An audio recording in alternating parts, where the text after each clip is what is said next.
Hello and नमस्कार दोस्तों, एक बार फिर से स्वागत है आज की एक नई और दमदार वीडियो में। चलिए दोस्तों, आज हम आपको एक वेरी वेरी इंपॉर्टेंट टॉपिक यानी कि फ्लेमिंग का दाएं हाथ का नियम यानी कि फ्लेमिंग का दक्षिण हस्त नियम, इसको समझा देते हैं। चित्र के माध्यम से अच्छी तरीके से समझाएंगे। पहले हमने उसकी परिभाषा यहाँ पर लिख लिया है और फिर हमने एक चित्र भी लिया है। चित्र की माध्यम से आपको एकदम सीधा दिमाग में उतार देंगे। बस अंत तक आप वीडियो को देखते रहिएगा और वीडियो अंत तक देख लिया तो मैं ये गारंटी देता हूँ आप पूरी ज़िंदगी में फ्लेमिंग के दक्षिण हस्त नियम को भूल नहीं पाएंगे। ठीक है दोस्तों, तो चलिए आज की इस वीडियो को शुरू करते हैं। चैनल पर नए आए हो तो सब्सक्राइब कर दीजिएगा, यदि वीडियो अच्छा लगेगा तो लाइक करके ही जाइएगा। ठीक, तो यहाँ पर देखिए लिखा गया है, इस नियम के अनुसार यानी कि फ्लेमिंग के दक्षिण हस्त नियम के अनुसार फ्लेमिंग ने क्या बताया था। ठीक है, बाएं हस्त नियम को भी मैंने पढ़ा दिया है और दक्षिण हस्त अंगुष्ठ नियम को भी मैंने पढ़ा दिया है। सभी का लिंक डिस्क्रिप्शन में दिया है, आप उनको भी अभी तक नहीं देखे हैं तो जा करके देख लीजिएगा। ठीक है, तो इस नियम के अनुसार फ्लेमिंग ने क्या बताया था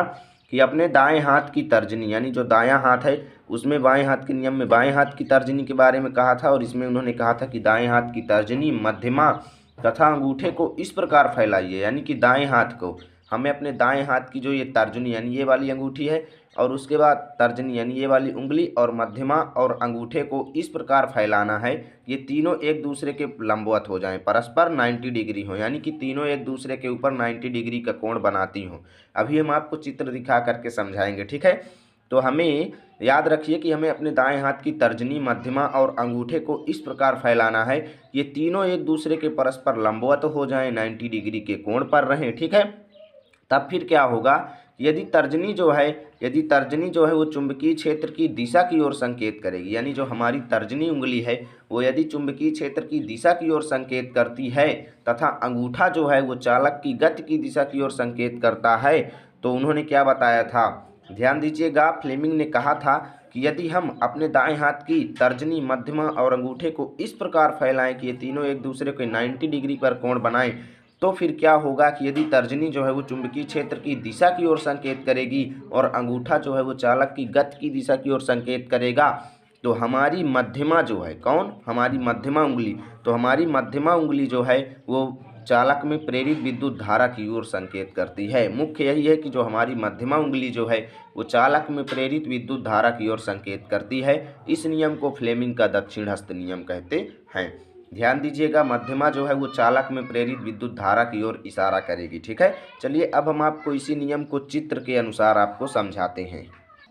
तो देखिए दोस्तों, चित्र आपके सामने आ गया है और अब हम नियम को पढ़ते हैं और आपको समझाते हैं। तो इस नियम के अनुसार उन्होंने क्या बताया था, ये उनका दायां हाथ है। ठीक है, दाएं हाथ के नियम को हम बता रहे हैं तो दाएं हाथ में ही समझाएंगे।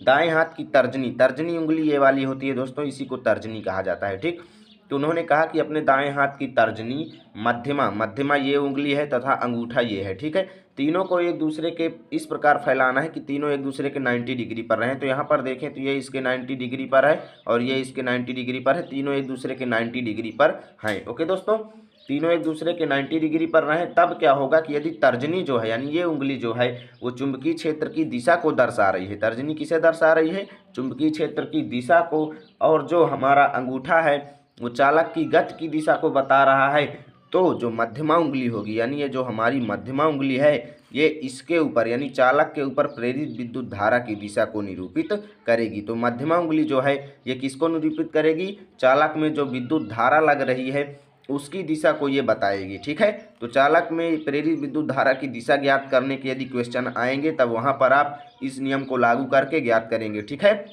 तो यहाँ पर आप देखें तो ये जो चुंबकीय क्षेत्र के लिए ये एरो बन गई और चालक की गति के लिए ये एरो बन गई, तो ये जो मध्यमा उंगली है ये प्रेरित विद्युत धारा की ओर इस प्रकार इशारा कर रही है। ठीक है दोस्तों, तो मैं उम्मीद करता हूँ आज का नियम ये आपको अच्छी तरीके से समझ में आया होगा। यदि वीडियो अच्छा लगा है तो प्लीज़ लाइक करके जाइएगा, चैनल पर नए आए हैं तो सब्सक्राइब कर दीजिएगा, जिससे नए नए वीडियो आप तक सबसे पहले पहुँचेंगे।